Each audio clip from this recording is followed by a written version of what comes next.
Hi ಎಲ್ಲರಿಗೂ ನಮಸ್ಕಾರ. Welcome back to my channel. ನಿನ್ನೆ ನಾನು ಪೋಸ್ಟ್ ಮಾಡಿದ ಒಂದು ವೀಡಿಯೋಗೆ ಕಾಪಿರೈಟ್ ಅಂತ ಯೂಟ್ಯೂಬಿಂದ ಬಂದಿದೆ. ಅದನ್ನು ನೋಡಿ ಬೆಳಗ್ಗೆನೆ ತುಂಬಾ ಬೇಜಾರಾಯಿತು.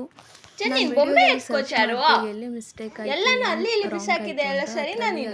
ಏನು ಶೋ ಮಾಡ್ತಾ ಇದೆ ಅಂದರೆ ನಾನೊಂದು ಆ ವಿಡಿಯೋಗೆ ಒಂದು ಸಾಂಗ್ನ ಯೂಸ್ ಮಾಡಿದ್ದೀನಿ. ಅದು ನಗುವ ಗುಲಾಬಿ ಹೂವೆ. ಅದು ಬಂದ್ಬಿಟ್ಟು ನಾನು ಚಾರುನ ಎತ್ತಿ ಆಡಿಸ್ತಾ ಇರೋದ್ರಲ್ಲಿ ಜಸ್ಟು ಬಂದಿದೆ. ಆ ಬಂದಿರೋದು ನಾನೇ ಹಾಕಿರೋದು ಬೈ ಮಿಸ್ಟೇಕ್ ಆಗಿ. ಅದರಿಂದ ಅದು ಕಾಪಿರೈಟ್ ಅಂತ ತೋರಿಸ್ತಾ ಇದೆ. ಈಗ ಅದಕ್ಕೆ ಏನು ಮಾಡಬೇಕು, ಏನು ಸೊಲ್ಯೂಷನ್ ಅಂತ ಯೋಚನೆ ಈಗ ಆ ವಿಡಿಯೋನ ಡಿಲೀಟ್ ಮಾಡಿಬಿಡ, ಅದೇ ವಿಡಿಯೋನ ಮತ್ತೆ ಎಡಿಟ್ ಮತ್ತೆ ಪೋಸ್ಟ್ ಮಾಡಲಾ ಅಂತ. ಯಾಕಂದರೆ ಅದ್ರಲ್ಲಿ ವ್ಯೂಸು ಚೆನ್ನಾಗಿ ಬಂದಿದೆ ಮತ್ತು ಲೈಕ್ಸ್ ಕೂಡ ನನಗೆ ಸ್ಯಾಟಿಸ್ಫ್ಯಾಕ್ಷನ್ ಆಗಿದೆ. ಸ್ಟಾರ್ಟಿಂಗ್ 2-3 ವೀಡಿಯೋದಲ್ಲಿ ಅಷ್ಟು ವ್ಯೂಸು ಮತ್ತು ಇದು ಬರಲ್ಲ. ಅದು ಬೇರೆ ಬೇಜಾರಾಗ್ತೈತೆ, ಏನು ಮಾಡ್ಬೇಕಂತ ಗೊತ್ತಾಗ್ತಾಯಿಲ್ಲ. ಈಗ ಆಗೋಗಿರೋದ್ರ ಬಗ್ಗೆನೇ ಕೊರಗ್ತಾ ಕೂತ್ಕೊಂಡ್ರೆ ಪ್ರಯೋಜನ ಇಲ್ಲ ಅಂದ್ಬಿಟ್ಟು ಏನು ಕೆಲಸಗಳಿದೆ ಇದರಲ್ಲಿ ಚಾರು ಬಂದರೆ ಯೂಶಲಿ ಮಕ್ಕಳಿಗೆ ತುಂಬ ಇಷ್ಟ ಆಗುತ್ತೆ. ಆದರೆ ಇವನು ಬೊಂಬೆಗಳಂದರೆ ಎತ್ತಿ ಬಿಸಾಕ್ತಾನೆ. ಅದು ಏನು ಕೋಪನೋ ನನಗಂತೂ ಗೊತ್ತಿಲ್ಲ. ಅವನ್ನ ಎತ್ಕೊಳ್ಳೋದು ತಿರ್ಗಾ ಬಿಸಾಕೋದು. ಅದಕ್ಕೆ ನಾನು ಆ ಬೊಂಬೆಗಳನ್ನೂ ಅಷ್ಟು ವಾಶ್ ಮಾಡಲ್ಲ. ಯಾಕಂದರೆ ಅದನ್ನು ಎತ್ಕೊಂಡು ಅವನು ಏನು ಬೇರೆ ಮಕ್ಕಳ ಥರ ಪಪ್ಪಿ ಕೊಡೋದಾಗಲಿ ಅಪ್ಕೊಳ್ಳೋದಾಗಲಿ ಮಾಡಲ್ಲ. ಎತ್ತಿ ಬಿಸಾಕ್ತಾ ಇರ್ತಾನೆ. ನಾನು ಅದಕ್ಕೆ ಕಸಕ್ಕೆ ಹಾಕ್ಬಿಡೋಣ ಅಂತ ಡಿಸೈಡ್ ಆಗೋಗ್ಬಿಟ್ಟಿದ್ದೀನಿ. ಎಲ್ಲನೂ ತೆಗೆದು ಆಚೆ ಹಾಕ್ತಾನೆ. ಈ ಚಾಪೆ ಮಾಡಿಸಿಟ್ಟಿರೋ ಚಾಪೆ, ಬೊಂಬೆ, ಈ ಟೇಬಲ್ಗೆಲ್ಲ ಕೈ ಸಿಕ್ಬಿಡುತ್ತೆ. ಅಂದರೆ ಟೇಬಲ್ ಮೇಲೆ ಏನಾರು ಇಟ್ಟಿದ್ರೆ ಅದನ್ನು ಕೂಡ ಎತ್ತಿ ಕೆಳಗಡೆ ಹಾಕ್ತಾನೆ. ತುಂಬ ಕಾಟ ಕೊಡ್ತಾನೆ. ಮತ್ತಿಲ್ಲಿ ನಾನು ಯೋಗ ಮಾಡಬೇಕು ಅಂತ ನಾನು ರೆಡಿ ಆಗ್ತಾಯಿದ್ದೀನಿ. ಎಲ್ಗೂ ಬಂದ. ನಾನು ಬೆಲ್ಟ್ ಎತ್ಕೊಂಡ್ಬಂದಿದ್ದಾನೆ ಅವನು. ಕೇಳಿದ್ರೆ ಎಷ್ಟು ಇನ್ನೋಸೆಂಟಾಗಿ ಸೈಲೆಂಟಾಗಿ ನಿಂತ್ಕೊಂಡ್ಬಿಡ್ತಾನೆ. ಏನಾದ್ರು ಜೋರಾಗಿ ಗದ್ರಿಸೋಣ ಮತ್ತು ಬೈಯೋಣ ಅಂದರೆ ಅದು ನೋಡಿದ್ರೆ ಸೊ ಕ್ಯೂಟ್ ಅನಿಸುತ್ತೆ. ನನ್ನ ಪಾಪುನ ಸೊ ಕ್ಯೂಟ್ ಬೇಬಿ ಅನಿಸುತ್ತೆ. ಮಕ್ಕಳಾಗಿದ್ದಾಗೆ ಚೆಂದಾಗಿರುತ್ತೆ. ಏನಕ್ಕಾರೋ ದೊಡ್ಡವರಾಗ್ತಾರೋ ಅನಿಸುತ್ತೆ. ನನಗಂತೂ ಇದನ್ನಂತೂ ನಂಬೋಕ್ಕೆ ಆಗ್ತಾಯಿಲ್ಲ. ಚಾರು ಇಷ್ಟು ಬೇಗ ಡೇ ಬೈ ಡೇ ದೊಡ್ಡವನಾಗ್ತಾ ಇದ್ದಾನೆ ಅಂತ. ನಾನು ಚಿಕ್ಕ ಮಗು ಥರ ನೋಡೋಕ್ಕೆ ತುಂಬ ಇಷ್ಟಪಡ್ತಿದ್ದೀನಿ. ಗೊತ್ತಿಲ್ಲ ಯಾವ ಥರ ಇಷ್ಟು ಬೇಗ ಟೈಮ್ ಹೋಗ್ತಾಯಿದೆ, ಏನಾಗ್ತಾಯಿದೆ ಅಂತ. ಆ ಮಕ್ಕಳಿದ್ದಾಗೇ ಅವ್ರ ಜೊತೆ ತುಂಬಾ ಚೆನ್ನಾಗಿ ಟೈಮ್ ಸ್ಪೆಂಡ್ ಮಾಡಬೇಕು. ಅದು ಚಿಕ್ಕ ಮಕ್ಕಳಾಗಿರ್ತಾರೆ, 1 ವರ್ಷ 9 ತಿಂಗಳು. ಆ ಟೈಮಲ್ಲಂತೂ ಯಾವುದೇ ಕಾರಣಕ್ಕೂ ಮಿಸ್ ಮಾಡ್ಕೋಬೇಡಿ. ಯಾವುದೇ ಪೇರೆಂಟ್ಸ್ ಆಗಿದ್ರೂ ಕೂಡ ತುಂಬಾ ಅವರ ಒಂದು ನಗು, ಇನ್ನೋಸೆನ್ಸು ತುಂಬಾ ಅಟ್ರ್ಯಾಕ್ಟಿವ್ ಆಗಿರುತ್ತೆ. ಡೇ ಬೈ ಡೇ ಬೆಳೀತಾ ಅವ್ರಿಗೆ ಯಾವ ಸರಿ ಯಾವ ತಪ್ಪು ಅಂತೆಲ್ಲ ಗೊತ್ತಾಗೋದ್ರಿಂದ ಅವ್ರು ಚಿಕ್ಕದಾಗಿ ತಪ್ಪು ಮಾಡಿದ್ರು ನಾವು ಅದನ್ನು ತುಂಬ ದೊಡ್ಡದಾಗಿ ಹೈಲೈಟ್ ಮಾಡ್ತೀವಿ. ಯಾಕೆ ಅಂದರೆ ಅವ್ರು ದೊಡ್ಡವರಾಗಿದ್ದಾರೆ, ಅವ್ರಿಗೆ ಗೊತ್ತಾಗಬೇಕು ಇದು ಸರಿ ಇದು ತಪ್ಪು ಅಂತ ನಾವು ತಿಳಿಸ್ಕೊಡ್ಬೇಕು ಅಂತಲೇ ಜಾಸ್ತಿ ಅವ್ರ ಮೇಲೆ ಕೋಪ ಮಾಡ್ಕೊಳ್ಳೋದು, ಜಾಸ್ತಿ ಅವ್ರ ಮೇಲೆ ಪ್ರೆಷರ್ ಹಾಕೋದು ಮಾಡ್ತೀವಿ. ಅದೇ ಅವ್ರು ಪುಟ್ಟ ಮಗುವಾಗಿದ್ದಾಗ ತಪ್ಪು ಮಾಡಿದ್ರೆ ಅದನ್ನೆಲ್ಲ ನಾವು ಸಹಿಸ್ಕೊಳ್ತೀವಿ. ಈಗ ಯಾವ ಥರ ಅಂದರೆ ಮಗು ಮೋಷನ್ ಮಾಡಿಕೊಂಡು ನಾವು ಎಷ್ಟು ಕಾಮಾಗಿ ಪೇಷೆಂಟಾಗಿ ನಾವು ಕ್ಲೀನ್ ಮಾಡ್ತೀವಿ. ಅದೇ ಅವರು ದೊಡ್ಡವರಾಗಿದ್ದಾರೆ, 3 ಇಯರ್ಸ್ ಆಗಿದ್ದಾರೆ, ಇವಾಗಲೂ ಹಂಗೆ ಮಾಡ್ತಾರೆ ಅಂದರೆ ನಾವು ಅದನ್ನು ಸಹಿಸ್ಕೊಳ್ಳಲ್ಲ. ಯಾಕಂದರೆ ಅವರು ದೊಡ್ಡವರಾಗಿದ್ದಾರೆ ಅನ್ನೋ ಒಂದು ನಮಗೆ ಮೆಂಟಲಿಟಿ ಬಂದಿರುತ್ತೆ. ಅವರು ಕೂಡ ಈ ಥರ ಮಾಡಬೇಕು. ಯಾಕೆಂದರೆ ರಿಲೇಟಿವ್ಸ್ ನೋಡಿದ್ರೆ ಏನು ಹೇಳ್ತಾರೆ, ಅವ್ರು ನೋಡಿದ್ರೆ ಏನು ಹೇಳ್ತಾರೆ ಅಂತ ನಾವೇ ಅವ್ರಿಗೆ ಪ್ರೆಷರ್ ಕೊಡೋದು ಜಾಸ್ತಿ ಮಾಡ್ತೀವಿ. ಸೊ ಅದಕ್ಕೆ ಎಷ್ಟು ಟೈಮ್ ನಿಮಗೆ ಸ್ಪೆಂಡ್ ಮಾಡೋಕ್ಕೆ ಚಾನ್ಸ್ ಸಿಗುತ್ತೋ ಮಕ್ಕಳ ಜೊತೆ, ಚಿಕ್ಕ ಮಗು ಜೊತೆ ಅಷ್ಟು ಟೈಮ್ನ ಸ್ಪೆಂಡ್ ಮಾಡಿ.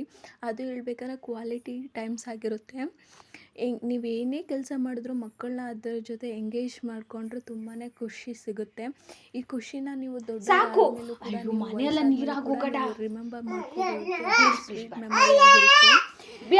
ಚಾರುನ ನಾನು ಅದೇ ಥರ ನೋಡೋಕೆ ಇಷ್ಟಪಡ್ತೀನಿ. ನಾನು 1-2 ಸಲ ಏಟು ಹೊಡಿತೀನಿ. ಆದರೆ ನಮ್ಮ ಅಜ್ಜಿ ನನ್ನ ಮೇಲೆ ರಿವೆಂಜ್ ತಗೊಳ್ತಾರೆ. ಏನೋ ಕೊಡದೆ, ಏನೋ ಮಾಡಿದೆ ಅಂತ ನನಗೆ ಅಡ್ವೈಸ್ ಮಾಡೋದು ಅದು ಅನಿಸುತ್ತೆ. ಅದು ಕರೆಕ್ಟು ಹೇಳೋದು, ಅವ್ರು ಹೇಳೋದು ಸರಿ ಅಂತ. ಆಮೇಲೆ ಬಂದರೆ ಚಾರುಗೆ ತುಂಬ ಗೇಮ್ ಅಂದರೆ ನೀರಲ್ಲಿ ಆಟ ಆಡೋದು. ನೀರು ಎಲ್ಲಿ ಸಿಗುತ್ತೋ ಅಲ್ಲಿ ಹೋಗ್ಬಿಡ್ತಾನೆ. ಕಿಚನಲ್ಲಿ ನನಗೆ ಸ್ಪೇಸ್ ಇಲ್ಲ, ಸೊ ನಾವು ನೀರನ್ನೆಲ್ಲ ಇಟ್ಕೋಬೇಕಾಗುತ್ತೆ. ಆ ಥರ ಬಿಂದಿಗೆಗೆ ಬಂದರೆ ಬಿಂದಿಗೆ ತುಂಬ ನೀರಿತ್ತು, ಅದನ್ನೆಷ್ಟು ಖಾಲಿ ಮಾಡಿದ್ದಾನೆ ಕೈ ಹಾಕಿ ಹಾಕಿ ಅಲ್ಲಾಡಿಸಿ ಅಂದರೆ ಮುಖ ಎಲ್ಲ ತೊಳ್ಕೊಳ್ತಾನೆ ಅವನೇ. ಅವ್ನ ಪಾಡ್ಗೆ ಅವನ್ನ ಬಿಟ್ಬಿಟ್ರೆ ಬೇಕಾದ್ರೆ ಸ್ನಾನನೂ ತಣ್ಣೀರಲ್ಲಿ ಮಾಡ್ಕೊಂಡು ಬರ್ತಾನೆ. ಅಷ್ಟು ಇಷ್ಟ ಅವನಿಗೆ ನೀರು ಕಂಡ್ರೆ. ಬಾ ಅಂತ ಕರೆದ್ರೆ ಏನು ಆಟ ಆಡ್ತಿದ್ದಾನೆ ನೋಡು. ನನಗೆ ಆವಾಜ್ ಆಗ್ತಾನೆ, ನನ್ನೇ ಮೇಲೆ ಕಿರ್ಚ್ತಾನೆ. ಹಂಗೆ ಏನೋ ನಾನು ಅವನ್ನ ಪಾಪ ಹೊಡೆದ್ಬಿಟ್ಟೆ ಅನ್ನೋಂಗೆ ಇದು ಮಾಡ್ತಾನೆ. ಅದಾದಮೇಲೆ ಅವನಿಗೆ ತಿಂಡಿ ತಿನ್ನಿಸ್ದೆ. ತಿಂಡಿ ಅಷ್ಟೇ, ಅವನೇ ಬರ್ತಾನೆ ತಿಂಡಿ ತಿನ್ನಿಸೋಕ್ಕೆ, ನಿಂತ್ಕೊಳ್ತಾನೆ, ತಿನ್ಸಿದ್ರೆ ಸಾಕು ಅಂತ.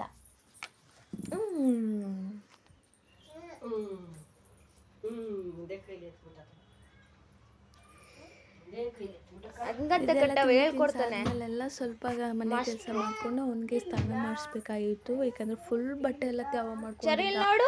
ಅದಾದ್ಮೇಲೆ ಅಮ್ಮ ಬಂದು ಅವು ಸ್ನಾನ ಮಾಡಿಸಿಲ್ಲ, ತಿರ್ಗಿ ಅವರು ನಾಷ್ಟ ಮಾಡಬೇಕಾದ್ರೆ ಅವನಿಗೂ ಸ್ವಲ್ಪ ತಿನ್ಸೋಕ್ಕೆ ಟ್ರೈ ಮಾಡ್ತಿದ್ರು. ಅಂತ ಕೈ ತೋರಿಸಿದ್ಕೆ ಅಲ್ಲಿ ಹಾಕೊಂಡು ತೂಗ್ತಾ ಇದ್ರು. ಇನ್ನೊಂದು ಸ್ವಲ್ಪ ಹೊತ್ತಾದರೆ ಅವನು ಅಲ್ಲೇ ಮಲ್ಕೊಂಡ್ಬಿಡ್ತಾನೆ. ಮಧ್ಯಾಹ್ನದಷ್ಟರಲ್ಲಿ 1 ಗಂಟೆ 2 ಗಂಟೆ ಟೈಮ್ ನಿದ್ದೆ ಮಾಡ್ತಾನೆ. ನಿದ್ದೆ ಆದರೆ ತಿರ್ಗಾ ಎದ್ದು ಸಾಯಂಕಾಲ ಆದರೆ ಅವ್ನು ಡ್ರೆಸ್ ಚೇಂಜ್ ಮಾಡ್ತಾನೆ. ಮಕ್ಕಳಿಗೆ ಇದೇ ಡ್ರೆಸ್ಸು ಅದೇ ಡ್ರೆಸ್ಸು ಅಂತ ಇಕ್ಕೋಕ್ಕಾಗಲ್ಲ ಅವ್ರು, ಯಾಕಂದರೆ ತುಂಬ ಗಲೀಜು ಮಾಡ್ಕೊಳ್ತಾರೆ. ಒಂದು ನನ್ನ ಮಗ ನೀರಲ್ಲಿ ಆಡ್ತಾನೆ, ಇನ್ನೊಂದು ಪ್ಯಾಂಟಲ್ಲೇ ಸುಸು ಮಾಡ್ಕೊಳ್ತಾನೆ. ಸೊ ಅವ್ನಿಗೆ ಯಾವಾಗಲೂ ಚೇಂಜ್ ಮಾಡ್ತಾನೆ ಇರಬೇಕು ಡ್ರೆಸ್ಸು. ಅದಾದಮೇಲೆ ಅಮ್ಮ ಬೆಡ್ ಇದು ಮಾಡ್ತಾಯಿದ್ರು, ಕವರ್ ಹಾಕ್ತಾಯಿದ್ರು ಸೋಫಾಕ್ಕೆ. ಅದನ್ನು ಯಾವ ಥರ ಮಾಡಬೇಕು ಅಂತ ಅವನೇ ಹೇಳ್ಕೊಡ್ತಾನೆ. ಇವನೇ ಮಾಸ್ಟರ್ ನಮ್ಮ ಮನೆಯಲ್ಲಿ. ಈ ಥರ ಎಲ್ಲ ಹಿಂಗೆ ಹಂಗೆ ಅಂತ ಹೇಳ್ಕೊಡೋಕೆ ಹೋಗವನೆ ಅವ್ರ ಜೊತೆ. ಕಾಟ ಅಂತೂ ಸಹಿಸೋಕ್ಕಾಗ್ತಿಲ್ಲ. ಅಯ್ಯೋ,